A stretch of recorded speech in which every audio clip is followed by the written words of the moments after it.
Ini adalah informasi yang akan disampaikan itu harus jelas, transparan, dan lengkap agar semua pihak mengetahui tujuan yang ingin dicapai. Lalu komunikasi yang efektif, jadi harus meningkatkan dialog antara pemberi informasi dan penerima. Lalu yang ketiga itu memahami perspektif dan perasaan orang lain.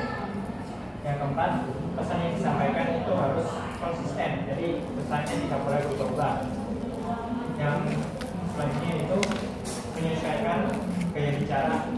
Misalnya kita mau menyampaikan ke anak-anak, gaya bicaranya harus berbeda dengan menyampaikan kepada yang lebih dewasa. Dan yang terakhir, responsif, jadi ketika ada yang memberi masukan, kita mesti tepat. Seperti itu, maksud jelas. Baik, selanjutnya izin menjawab pertanyaan dari Sinta yang mewakili kelompok 9. Pertanyaannya itu, menurut kelompok 1 bagaimana cara? Menurut kelompok 1, apakah upaya zonasi sudah efisien? Karena banyak siswa berprestasi tapi jauh dari sekolah. Tadi kita sempat berdiskusi terkait zonasi. Sebenarnya ada pro dan kontranya. Kalau pro-nya kita kontranya dulu. Kalau kontra itu sendiri berarti banyak anak yang mau banget kurang tapi dengan mudahnya masuk SMA atau sekolah favorit.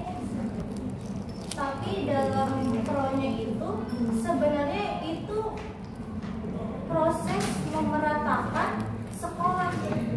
Bayangkan kalau misalnya kamu di dekat rumah kamu itu 500 meter ada sekolah yang biasa saja, tapi 1 kilometer ada sekolah yang favorit.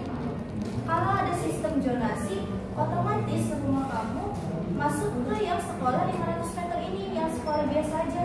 Tapi kalau misalnya tidak ada sistem zonasi, otomatis kamu akan berbondong-bondong ke sekolah favorit ini. Otomatis sekolah yang 500 meter ini, sekolah yang biasa-biasa aja, itu kurang anaknya, maksudnya atau siswa barunya tuh kurang atau sepi peminatnya. Dan sebenarnya sistem zonasi ini itu merupakan langkah pemerintah untuk memeratakan sekolah-sekolah agar dapat digunakan ke semuanya gitu. Dan sebenarnya sistem zonasi ini itu bagi kelompok kami untuk dihilangkan mungkin udah dari kapan tahu dibilangnya, sebenarnya itu banyaknya kontranya.